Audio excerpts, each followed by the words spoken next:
আসসালামু আলাইকুম। অবশেষে নৌকা প্রতীক উপহার পেলেন বাংলাদেশের বিদ্যুৎ জ্বালানি ও খনিজ সম্পদ মন্ত্রণালয়ের উপদেষ্টা মোহাম্মদ ফাউজুল করিম। তবে জানা গেছে আলজেরিয়া বিপ্লবের ৭১তম প্রতিষ্ঠা বার্ষিকী অনুষ্ঠানে প্রধান অতিথি হিসেবে উপদেষ্টা মহোদয় যোগদান করেন এবং সেই অনুষ্ঠানে ঢাকায় নিযুক্ত আলজেরিয়া রাষ্ট্রদূত আলবেদ ওয়াদ সালদানি প্রধান উপদেষ্টাকে একটি নৌকা প্রতীক উপহার দেন।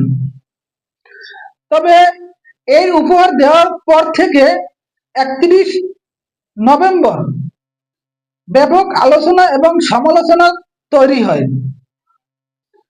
এই আলোচনা এবং সমালোচনা তৈরির পরে প্রধান উপদেষ্টা মহোদয় একটি ফেসবুক পোস্টের মাধ্যমে জানিয়েছে তিনি এই নৌকা প্রতীক গ্রহণ করেছেন শুধুমাত্র কূটনৈতিক সম্পর্কের কারণে, আর কোনো কারণ ছিল না। দুই দেশের কূটনৈতিক সম্পর্ক বশত তিনি এই নৌকা প্রতীকটি গ্রহণ করেন এবং বলেন এই নৌকা প্রতীকের সাথে আওয়ামী লীগের নৌকা প্রতীকের কোনো মিল নেই।